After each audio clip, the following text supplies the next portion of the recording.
Hello everyone. So today we are going to discuss about the Newton's second law, right?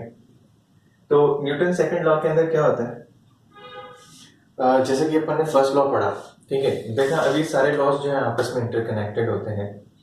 First law के अंदर आपने ये देखा कि इनर्शिया क्या होता है। इनर्शिया होता है किसी भी बॉडी का अपनी ही जगह पे रहना, ठीक है, और वो अपनी ही जगह पर तब तक रहता है जब तक कि बाहर से उसको कोई धक्का न लगा दे, राइट। अब उसी धक्के के ऊपर हमारा डिस्कशन होगा कि वो जो बाहर का जो धक्का है वो जो चलाता है तो वो कितनी स्पीड से उसको चलाएगा, कितनी दूर तक उसको लेके जाएगा, वो सब हम नंबर्स में निकाल सकते हैं।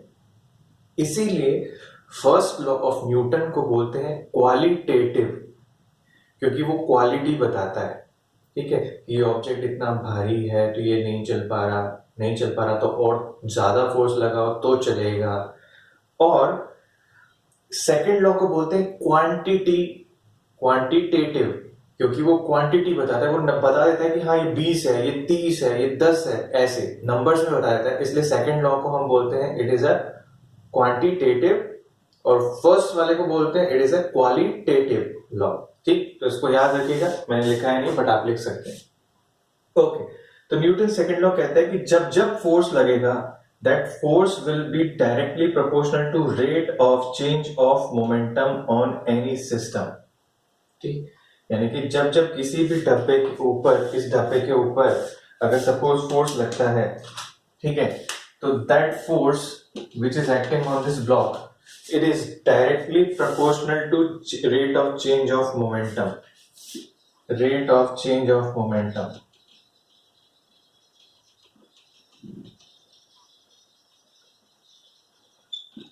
इसका मतलब अगर इस पर मैंने फोर्स लगाया है तो ये डेफिनेटली अपनी स्पीड को चेंज करेगा, यानी कि अपने मोमेंटम को चेंज करेगा।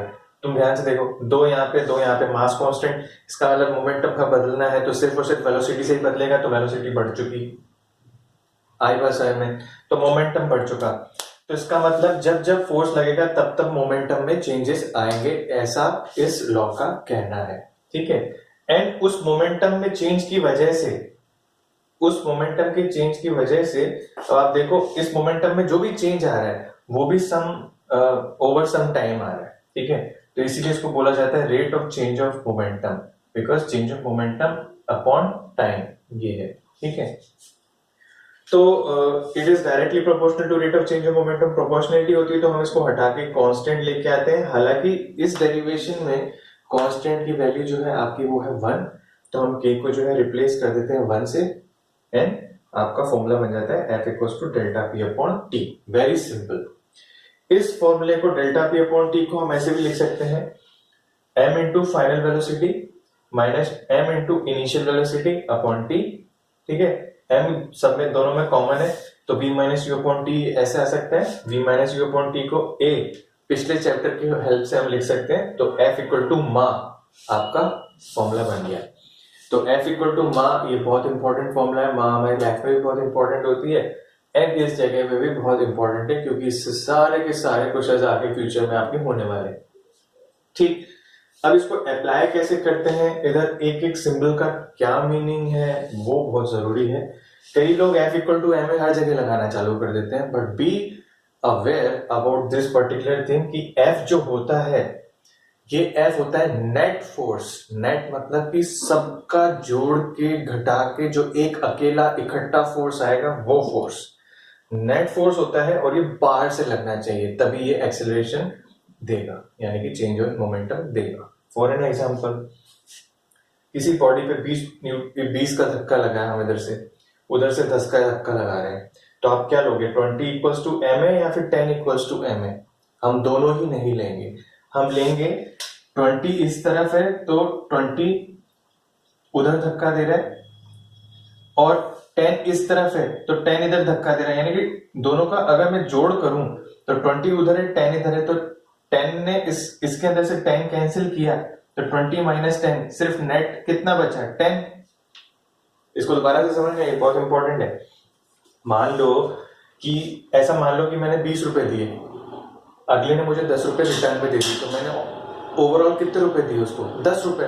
तो सेम उसी तरीके से 20 अगर इधर दे रहा हूँ, 10 इधर मिल गए, तो बचा कितना मेरे पास, 10। तो 10 इज इक्वल टू 2 इंटू ए, तो ए की वैल्यू आ जाती है 5। इस तरीके से आपको इस फॉर्मूले को लगाना होता है। यूनिट जो है फोर्स की, मास की यूनिट केजी है, एक्सेलरेशन की मीटर पर सेकंड स्क्वायर है, तो वो केजी मीटर पर सेकंड स्क्वायर, एंड इसको हम न्यूटन भी बोलते हैं क्योंकि न्यूटन ने ही इसको इवॉल्व किया है, ठीक है, इसीलिए न्यूटन इसको बोला जाता है। एंड इसका सिंबल होता है कैपिटल एन, ये भी ध्यान रखें, ठीक है।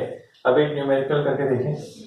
सपोज इसके ऊपर 2 kg ब्लॉक के ऊपर फोर्स लगा, इसकी वजह से इसकी स्पीड इतनी चेंज हो गई इतने समय में, ये आपको क्वेश्चन में गिवन है। क्वेश्चन कैसे अप्रोच करेंगे? P इनिशियल, मोमेंटम इनिशियल था 2 इंटू वी यानी कि 10, फाइनल मोमेंटम था 2 इंटू 15 यानी कि 30, चेंज इन मोमेंटम मुझे मिला 20, टाइम मुझे गिवन था 2, 20/2, 10 इज माय आंसर। ठीक, आप चाहें तो 10 के साथ यहाँ पे न्यूटन भी लगा सकते हैं जो कि उसकी यूनिट है, दैट इज करेक्ट आंसर। ठीक, तो इस तरीके से फोर्स की वैल्यू मैंने निकाल ली है। तो अप्लाई करने का तरीका बहुत ही सिंपल है, बहुत ही इजी कंसेप्ट है, एक बार प्रैक्टिस करेंगे समझ में आ जाएगा। This is second law.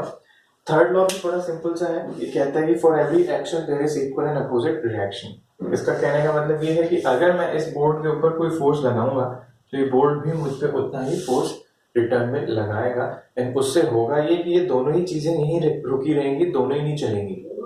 ठीक है, तो सेम टू सेम चीज यहाँ पे है। अब आज की दुनिया में तो वैसे ही लागू नहीं होता, अगर आप किसी को एक थप्पड़ मारते हो तो वो आपको रिटर्न में 2 मारता है, तो वो कभी भी बैलेंस नहीं होते। ठीक है, वो 2 मारेगा तो आप फिर 3 मारोगे, तो देयर इज ऑलवेज इम्बैलेंस। ठीक है, इसी वजह से लड़ाइयां बढ़ती हैं। बट पहले क्या होता था, एक ने थप्पड़ मारा दूसरे थप्पड़ मारा, तो they were on the same page, same side रहते थे, तो ओके लड़ाई खत्म हो जाती थी। बदला टाइप थिंग्स। ठीक है, फिर this is action and reaction, very simple, इसका डिस्कशन हम आगे करेंगे, अभी छोड़ते हैं। इम्पल्स क्या होता है, इम्पल्स को भी थोड़ा सा समझें। इम्पल्स होता है आई, इसका सिंबल होता है। ठीक है, इम्पल्स और इनर्शिया दोनों अलग चीजें, कंफ्यूज ना हो। ठीक, I इक्वल्स टू होता है F इंटू टी। अब ये क्या होता है भाई F इंटू टी? मेरी बात सुने, मैं बताता हूँ आपको। आपने नोटिस किया होगा कि जब भी कराटे वाले जो पीपल होते हैं वो क्या करते हैं, ऐसे रॉड्स खूब सारी लगा के रखते हैं, ठीक है, और वो ऐसे झटका मारते हैं। ठीक है, रॉड पे ऐसे झटका मारते हैं एंड वो रॉड को ब्रेक कर देते हैं, ऐसा आप लोगों ने देखा होगा। तो वो झटका ही क्यों मारते हैं भाई? सीधे अंदर लेके जाओ ना अपने हाथ को, ऐसे क्यों नहीं कर रहे हो? एक्चुअल में क्या होता है, ऐसा मानना है कि F equals to delta P upon T है ना, तो अगर मैं टी को बहुत ज़्यादा छोटा कर लूँ, बहुत ज़्यादा छोटा, तो फोर्स बहुत बड़ा हो जाएगा क्योंकि ये इन्वर्सली प्रोपोर्शनल है। तो टाइम को आप जितना ज़्यादा कम कर सको, यानी 1 सेकेंड हमने देखा है ना, आप 1 सेकेंड से छोटा कर लो, 0.1 सेकेंड कर लो या 0.0001 कर लो, तो फोर्स इतना बड़ा हो जाता है कि वो कुछ भी तोड़ सकता है। बट एक्चुअल में प्रॉब्लम ये होती है कि हम में से नॉर्मल लोग, जैसे कि मैं हूँ, आप हो, जिन्होंने कराटे की ट्रेनिंग नहीं ली, वो चीज़ नहीं कर पाते। क्यों नहीं कर पाते? क्योंकि हम अपने हाथ को इतनी जल्दी पीछे ले नहीं सकते, हम उस टाइम को इतना छोटा बना ही नहीं पाते कि वो टूटे, उल्टा हमारा हाथ टूटता है। ठीक, तो इम्पल्स वही चीज़ है, कराटे वाली चीज़ है, इसीलिए मैंने सोचा आपको ऐड करके बता देता हूँ इसके अंदर। It is a large force acting for a very very small period of time. ठीक है, बहुत ही बड़ा फोर्स बहुत ही छोटे टाइम के लिए जब लगता है किसी बॉडी पे तो उसको तोड़ देता है। इनफैक्ट हम में से कई लोग ऐसी हरकतें भी करते हैं कि किसी के कान पे इधर नीचे की तरफ ऐसे करके मारना, हिट करना। तो ऐसे जब मारते हो आप, तो उससे क्या होता है, बहुत ही छोटे टाइम के लिए किसी बंदे के इस जगह पे जो है हिट करता है वो, तो हिट करता है तो उसको बहुत तेज लगती है, वो इरिटेट होता है और हमें मज़ा आता है इरिटेट करने में, क्योंकि हमारे दोस्त होते हैं। ठीक, तो वो भी इम्पल्स का ही एग्जाम्पल है। जाने ना जाने में आप जो भी चीज़ें करते हो, दे आर ऑल लिंक्ड है। अगर आप इनको रिलेट करोगे तो you will be able to understand them much more clearly.